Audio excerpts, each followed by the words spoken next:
To take you through with our guests, the speakers from this afternoon, through to dinner time. So I'm asking all the people who spoke this afternoon, and that includes you in the back row there, McClellan. All 8 of you get down here, please. All of you talked about equity or the transition.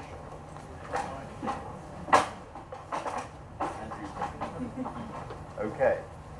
So while they're assembling, I will just, to fill in the time like any good rapporteur, share with you my impressions of the day. And I've never sat 9 hours listening to anybody else before. So 3 cheers to Daphne and to the speakers for keeping me riveted to my seat.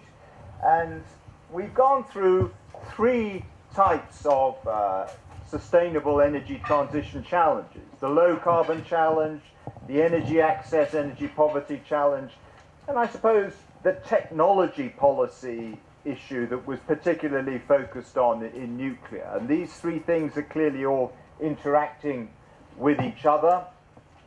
And I think very early on the observation was made that we're doing quite well and spending lots of attention on the low carbon transition, but we're doing rather worse on the energy access transition, and we're all totally confused about technology.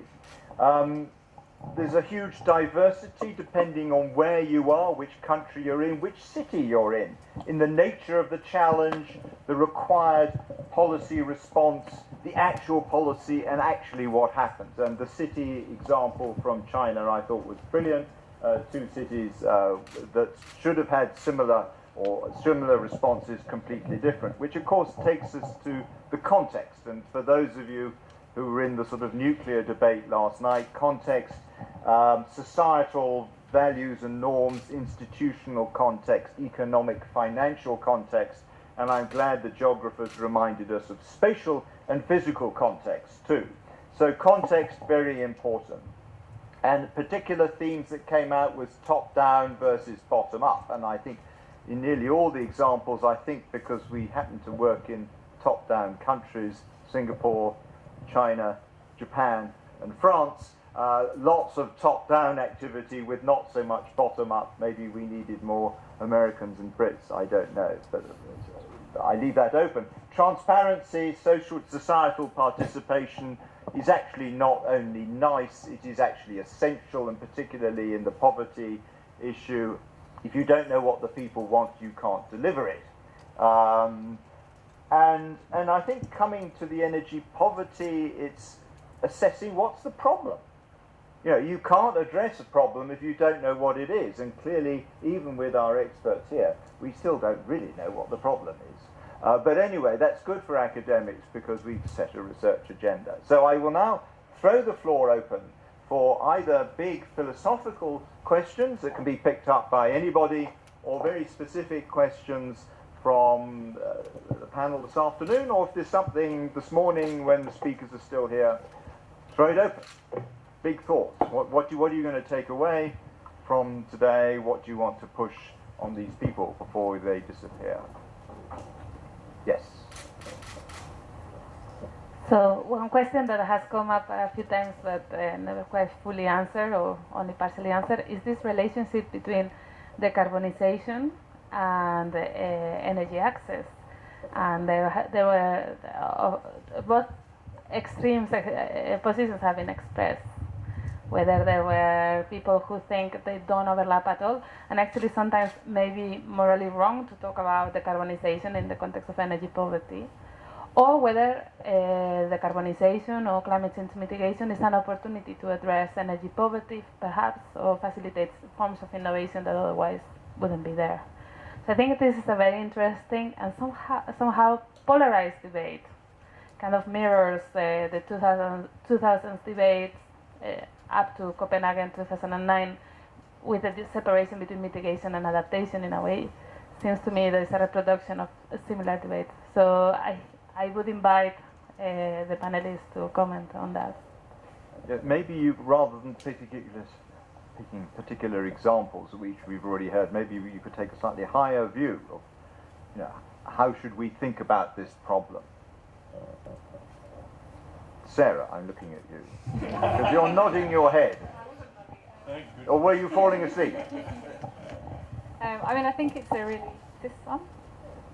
I think it's a really interesting question, and my sense is that we have to look at these two things together. So I'm perhaps at one very clear end of the spectrum, that I think that we need to look on the one hand around how we can use climate mitigation, particularly to start thinking through energy efficiency questions, start to think through how we actually reduce carbon emissions. But on the other hand, really pay very close attention to how these kinds of transitions will likely create future vulnerabilities that we may not be aware of yet. So I think if we start to think in those broad terms, then we actually can't decouple those agendas. I can completely appreciate the point around energy access and how that your question around how you would see it as perhaps being something that's actually a very separate issue. But for me, I think the challenges are so big and it's such a big narrative that if we don't try to bring these together, we're actually doing ourselves a bit of a disservice, I suppose. I could give an example, but in the context of a high-level answer, I won't do that. I mean, it seems to me, going back to the whole issue of context, is it depends. I mean, in some areas, the two fall together very easily. You bring in distributed solar in an area where the sun shines 12 hours a day, and you're winning. You try and do the same, imagine, in Hong Kong, the whole thing becomes much more difficult. So I think it's very context-dependent, let alone the political context. Any other reactions to this sort of overarching? Yes, same theme? Yeah, exactly. It's funny that you mentioned Hong Kong because, and it's said that Olivia from WWF is not here anymore, but in Taiho, WWF... Sorry, Taiho is where? Taiho is in Hong Kong, it's a small fisherman village in Lantau Island. WWF is providing free PV panels to fishermen to decrease their energy poverty. So, and it works pretty well, but now they have problem with the grids because they're over-supplying the grids when it's really sunny. So, I mean, it's really funny to see all you because, I mean, it's nice to see talk more together, these local solutions that are deployed also locally, and for me really inspiring to see also because in Hong Kong, bottom-up solutions are more and more developing by the NGOs and civil society because the government is doing nothing top to down policy. I mean, in terms of top to down policy, and it's kind of for me unusual to see it in Southeast Asia because China, Singapore, Japan are more top to down policy makers and stakeholders, and in Hong Kong it's the opposite. So yeah, just was. Yeah. Could I ask our Chinese colleagues? I mean, I know the environmental NGOs now in China, and in the Chinese ones are much more active than they were 10 years or so ago. Are these environmental NGOs also drifting into being social NGOs and helping the poor as well as trying to make China cleaner? Is this something we're seeing? Yeah? Why not? Grab the microphone. It's yours. Oh, yeah. Thank you for your question. Yes. My research focused on the development of solar energy and wind power. But I think my assumption or my observation of the power of NGOs locates in the central level of government. When I interact with those, for example, Greenpeace and also some very famous international NGOs, I think pretty much all of them are based in the central government, who actually provide some sort of policy recommendation for them. While when I went to the local level, it doesn't seem to be, I mean, for me it's difficult to actually see them.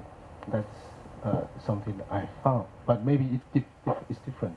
So I agree with you that context actually matters. I mean, there are lots of Chinese environmental NGOs at local level. I know you read about them doing dams and other stuff. Are they not getting involved in these sort of energy access issues? Anybody out there know?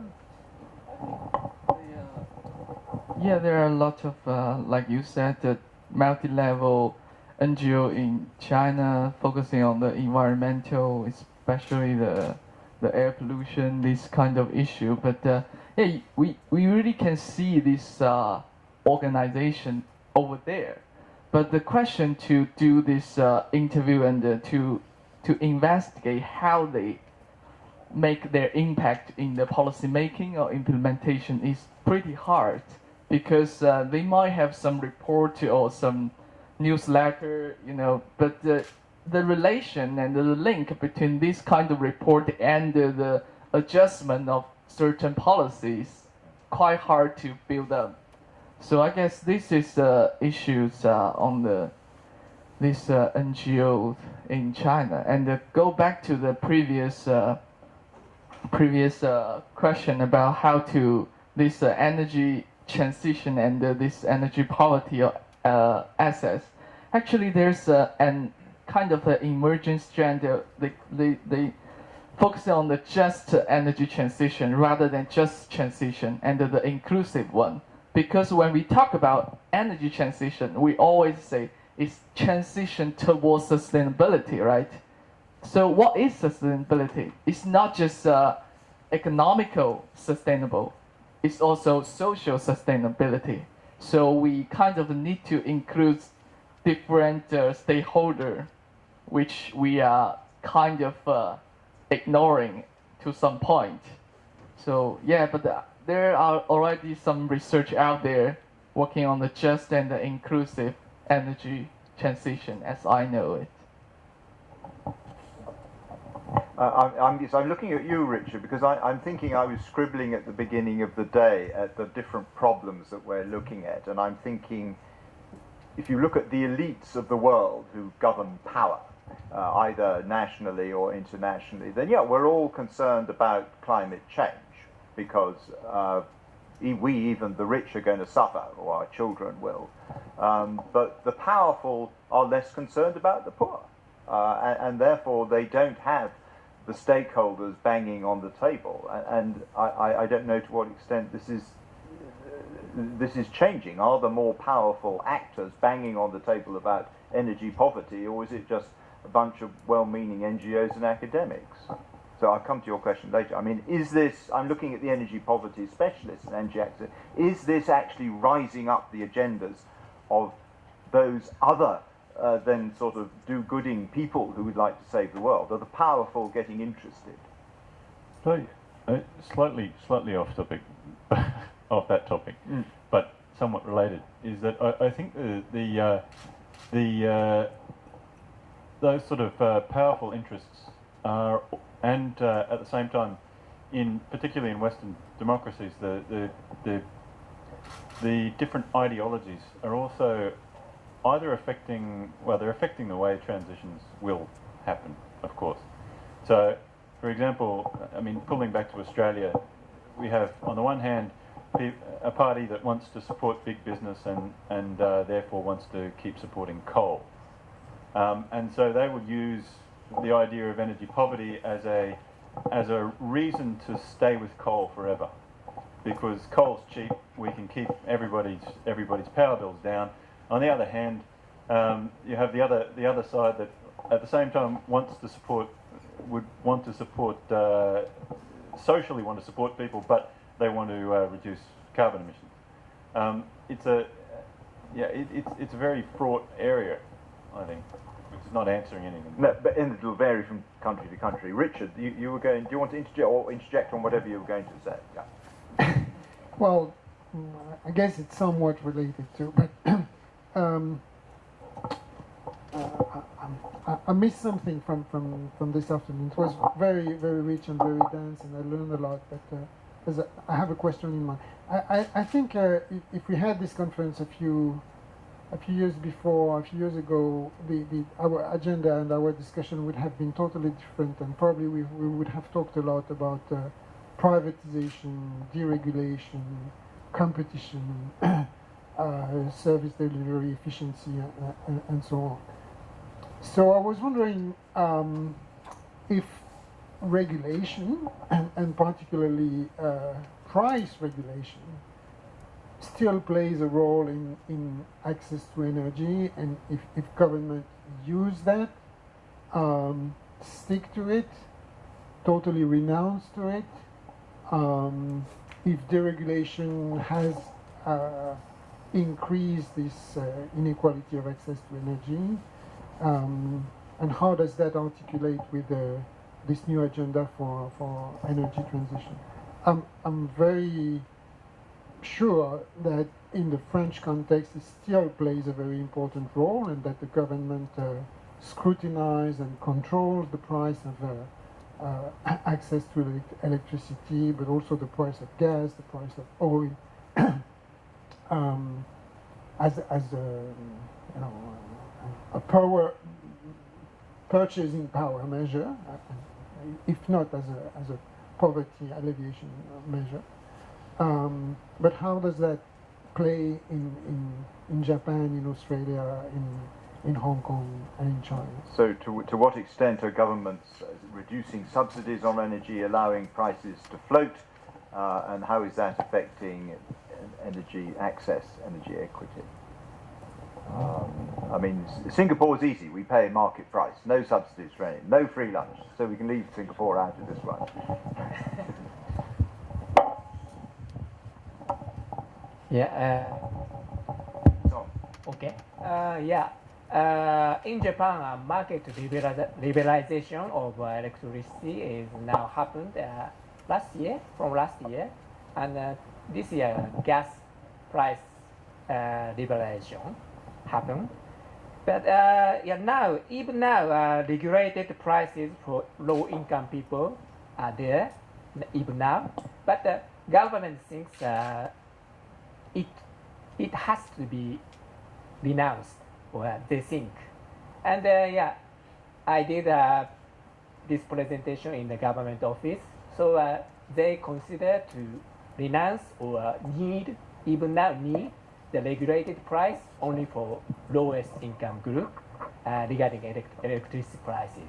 So in Japan, the government is thinking now whether it needs or not after the liberalization. Actually, I was unfair, Melissa. There is something to say about low-income households, and they get a subsidy or something, don't they? There is a free lunch. They get a rebate. The government is thinking of if there were to be quite significant price increases relating to the carbon tax, they will consider giving goods and services tax rebates to the lowest income families. And how they measure that will be if you lived in a 3-bedroom apartment, or 3 bedrooms, like 3-room flat, but it's actually 2 bedrooms.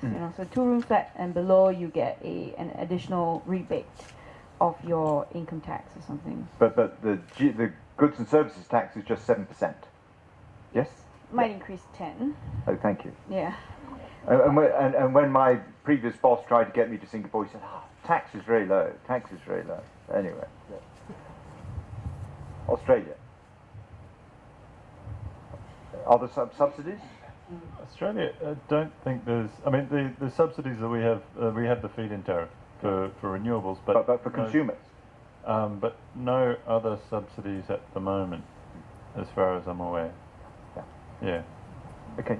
China. Somebody on China, please. Well, there's no free market in China. Electricity price regulated. There's one thing I want to mention is the feed-in tariff in China is funded by an electricity surcharge, but residential electricity is exempt from it. So the government only takes money from commercial and industrial power consumptions, and it's not enough. So the government has to put in extra from their tax revenue. So I guess it's from the access or equity perspective that government doesn't want to increase residential price any further. But other energy prices, such as natural gas, have gone up a lot, and gasoline prices. So having watched China over the last 25 years, there's been a very steady rise of energy prices towards market levels. Sarah, do you want Hong Kong? I was just going to say, I think we also need to think about the human behaviour element of this. It's not just about pricing. So when I've been speaking to people, they said, well, actually, there are some elderly people in Hong Kong who don't take advantage of energy subsidies, who actually still behave in a very thrifty way of saving energy, even though they could potentially afford to use more.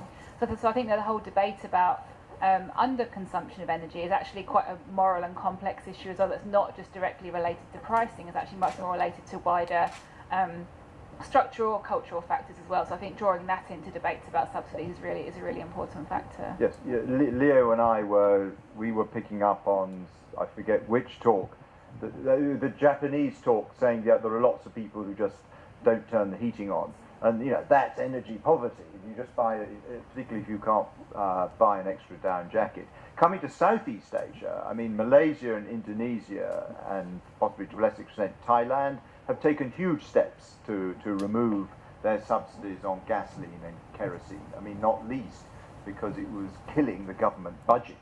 And they've actually, there have been a few riots, but it seems to have settled down. So, the government hasn't fallen, which is obviously critical. So yes, I think most countries in the region are moving up either unregulated prices or prices that are end-user prices that are closer to market prices than if we met here 10 years ago.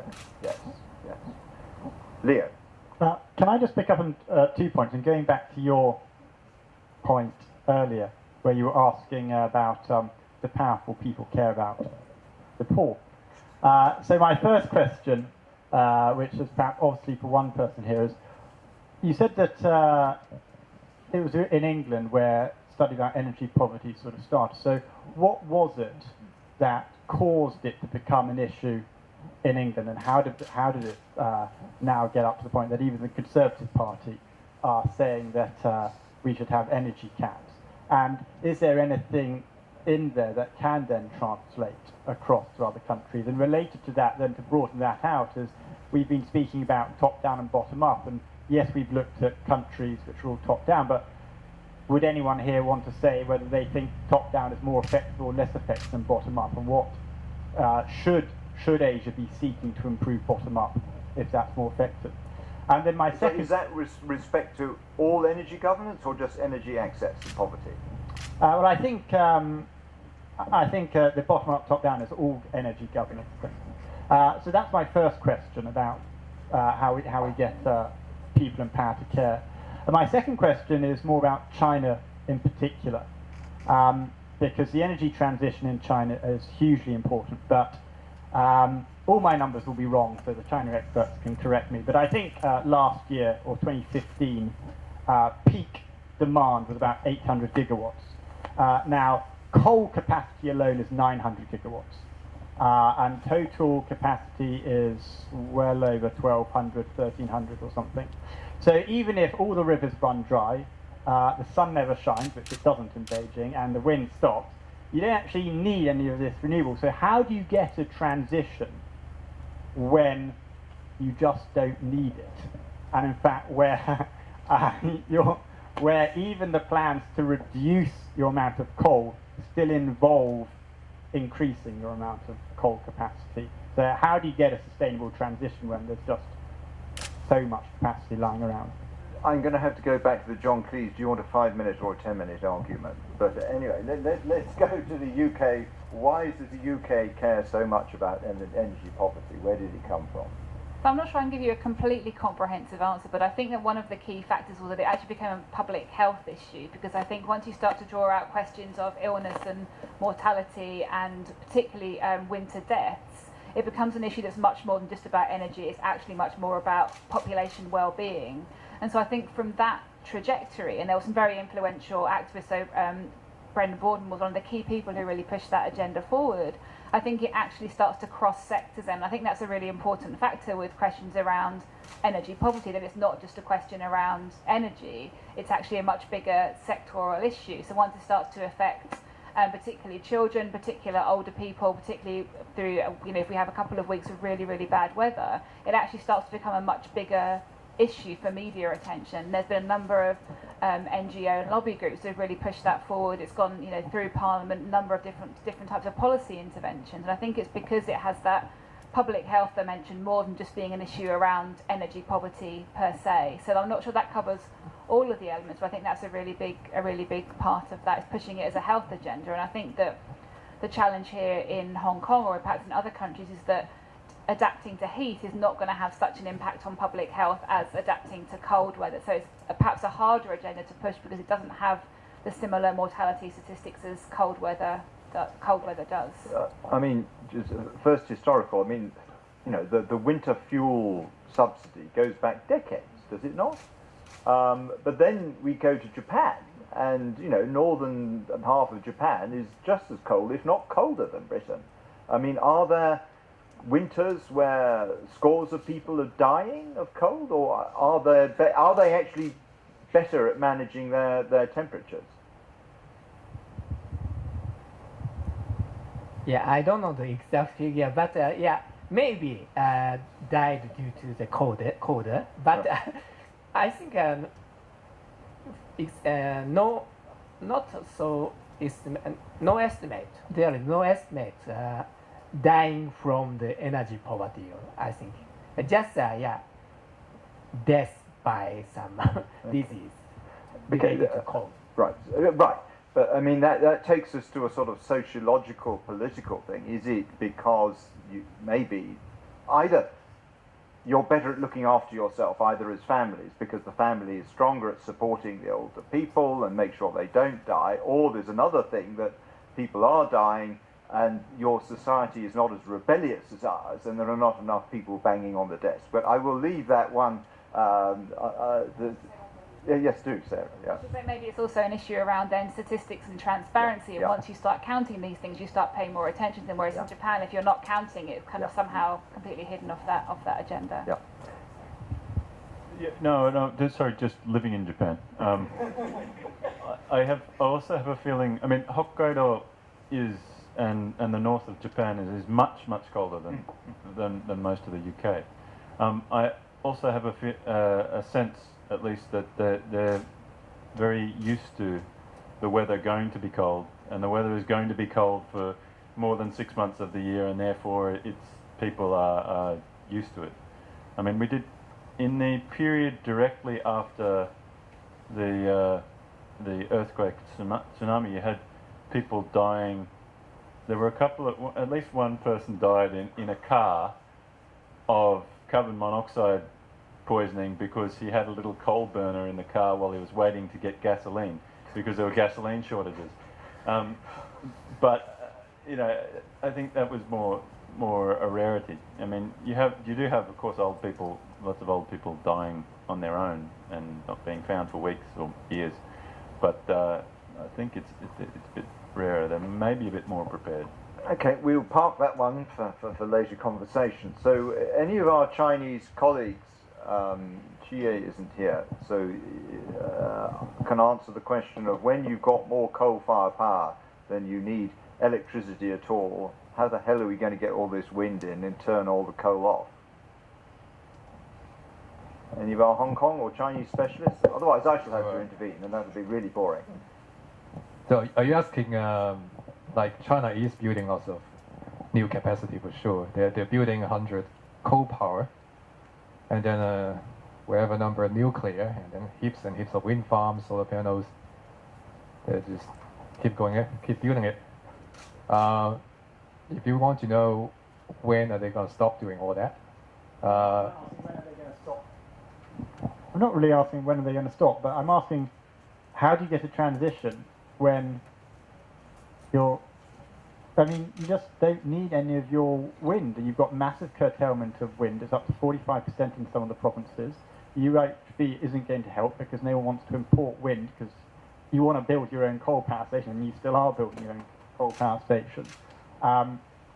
Is China in fact heading towards the transition, or is China just heading towards emitting lots and lots of carbon, building lots and lots of wind turbines which won't turn, and coal power stations which won't burn? Yeah, and nuclear power stations that are acting as swing middle load. And are they just throwing a whole lot of money down the drain? We'll just pile it on you there. He's from Hong Kong. He's Sorry, so I'm not a Chinese, but I can. Yes, so actually, so the coal power is so under the so full cost pricing. So the coal power, so when constructed, so they are guaranteed the profit under the full cost pricing, as well as eco dispatch system. So under this, so the government or so local grid, not local, so grid company, so pay, okay, so make a contract with the coal power company about the about the operating hours and the time that will be paid to the coal power. So actually, so under that system, so investors will get a profit without risk when they construct the coal power. So one of the ideas is change that rule. Change the rule from eco dispatch system to, for example, at least the so in extreme case, so green dispatch system that prioritize green power, such as wind power or wind or solar, or at least economic dispatch system. So that is the local grid companies choose the electricity by merit order. Then, so as long as wind, because in China we have several locals have a very, very low cost wind power and solar power. So grid will purchase under that merit order. So will purchase power according to the cost. Then high cost coal power will be scrapped. So it's a kind of market using a market mechanism. But still, in this current moment, Chinese government imposes carbon consumption cap.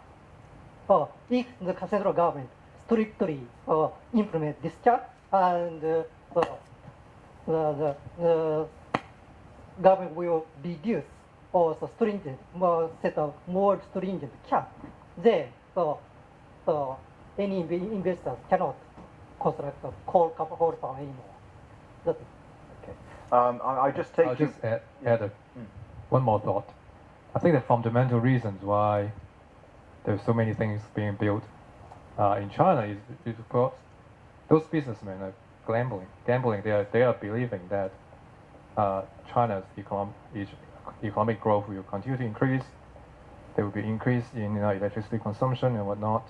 They are not seeing this downturn they see it as a temporary phenomenon. They see long-term growth. And I take you to Chie's last slide, and I've been bashing back and forth with him over the last 24 hours. And his last slide, he said there are 4 reasons for the success, which I would digest to 2. One is the change in the economy, economic growth and economic structure, and the other is the huge amount of money that they have thrown at renewable energy, which has driven down the cost of renewable energy. And I got him to agree over lunch that the energy transition that China is going through has had absolutely nothing to do with the way that energy is governed. So energy governance per se, the governance of the production, the consumption of energy in China, has not changed radically, which is exactly what our Japanese colleague is identifying. So the same political economy problems that I was describing 20 years ago and others before me are still there, but just in a different shape. Anyway, yes, sir. To your question, where does the motivation in China come from? I see here 2 things. First, an external pressure that is growing on China, and China wanting to take the lead internationally, they first need to take the lead domestically towards energy transition. In order to export technology, they first need to show that they are able to implement it in their own country. And the other thing I see is actually a trend that the population is more, or the citizens are more and more actually standing up and saying we do not want to cope anymore with the air pollution in our cities. And this is another shift where the central government sees a necessity actually in order to keep the people calm, in order to shift from coal to cleaner power. Okay. There's a health-driven aspect to it as well, which I think is important. Yeah, which is high politics. Okay. Well, I know one sentence. So I actually disagree with you entirely on that. I don't think health matters, because there was a very good line I heard a couple of years ago, which is having dirty air might make you ill, but having no job means you die. And as we've heard, there's a great deal of poverty and a loss of China. And in these areas, the trade-off is very clear that they'd rather be a bit ill and be alive. Like that's it. You've had 2 sentences, and for an Oxford man, that is quite enough. Okay, I'm going to thank our panel very much for taking a whole variety of questions and views from me. Thank you. And I now ask Geoffrey to round us off. And because we soon take a group photo here. Yeah. So now this is the end of the conference, but this is also just the beginning. And I'm sure that you all agree with me that today we generate a lot of very important, interesting discussion on a large range of very huge topics.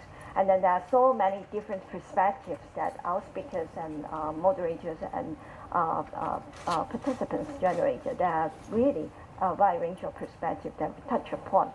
So in the very near future, we hope that we'll have many other opportunities that we can get people together, and then we can keep on the momentum to dialogue and then work out different interdisciplinary collaborative work with all these very great collaborators across the region. So one thing that also important to say now is that I want to thank my team for all the hard work in the past couple of months. Victor over there, I have to say that he did the work very beautifully.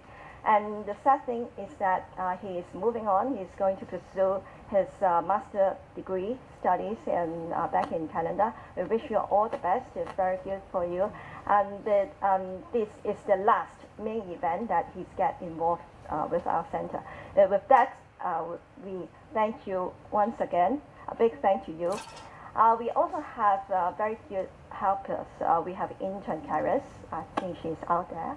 And then our student helper Annie and Dawn, Jess over here, and we have Gigi and who else? Yeah, Chantel. Yeah, they are all lovely student helpers. So with this, I just want to thank all of you once again. It's great to see you today and have all your participations and input throughout the whole day. Okay, I hope that you enjoyed, and then we'll stay in touch. I think most of the PowerPoints and video will be uploaded with the consent of the speakers. So we'll send you updates of this proposed conference arrangement. Okay, I think that's all, and then we wish to see you in the very near future in our next event. Okay, thank you very much.